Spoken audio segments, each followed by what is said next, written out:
Hey there, Ron Sullivan, your online hitting consultant. I wanted to, I get a lot of questions about pre-swing, loading, and so forth. And a lot of people have seen this preload, where the front foot goes out onto a toe. And I hear both sides of the argument a lot of times. That's wrong, and then some will say, no, that's a good way to get your player started and so forth.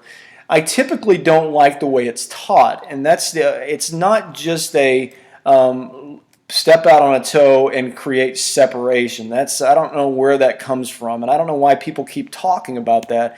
But this right here is a timing move, right? As he's setting himself up to get his weight shift done, right? And so here's the part that I don't like is just simply doing this and then putting the heel down and then spinning in a circle and hitting because they're stuck on their backside. This is just like a stride for me, in that they're still going to gain ground. Watch David Wright's body going into the ground.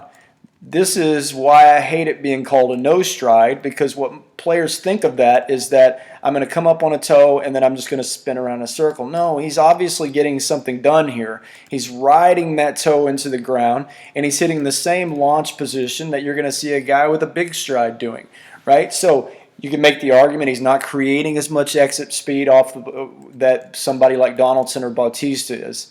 Okay, I guess. But you certainly can't say that it's wrong to no stride, right? It's for some players it's a better way, and I particularly like it and when it's taught right to youth players because it keeps their foot on the ground and they still get their weight shift done, right? And that's the key. Now, if they're just doing what we were talking about earlier, picking up the heel like that and then spinning around in a circle to hit the ball, then it's a waste of time. But if they can learn to stride with their toe on the ground, right, then I think that gives them a chance to still be powerful, and most importantly, they can have a little better control of their timing. And so don't be afraid of no striding, and don't believe when people say, where we just don't take the term no stride literally. It's not a matter of not moving. It's a matter of being more of a controlled movement where the foot stays on the ground. Okay, there's a lot of examples of guys that are no striders that hit with a lot of power. Curtis Granderson, Nelson Cruz, Evan Gaddis, who's a beast, a gigantic dude.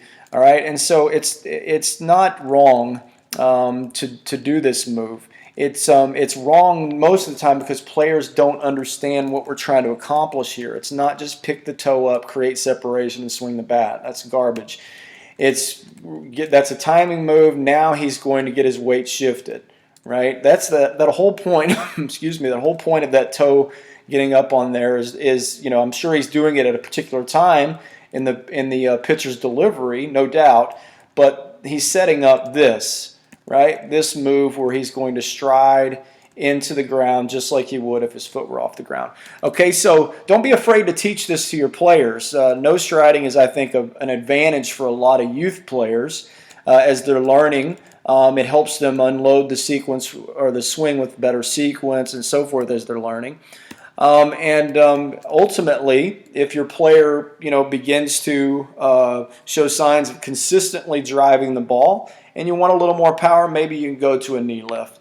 I don't know. But if your player is not hitting the ball out of the infield, that is not a power thing.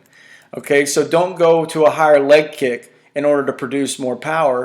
Teach the player how to swing the bat, have the right sequence, and you're probably going to get more line drives and so forth. But if you're just doing a big leg kick because they can't hit the ball out of the infield, you're wasting your time and probably going to send your player in a direction that works them backwards, because then they get farther and farther away from how the swing unloads and unfolds.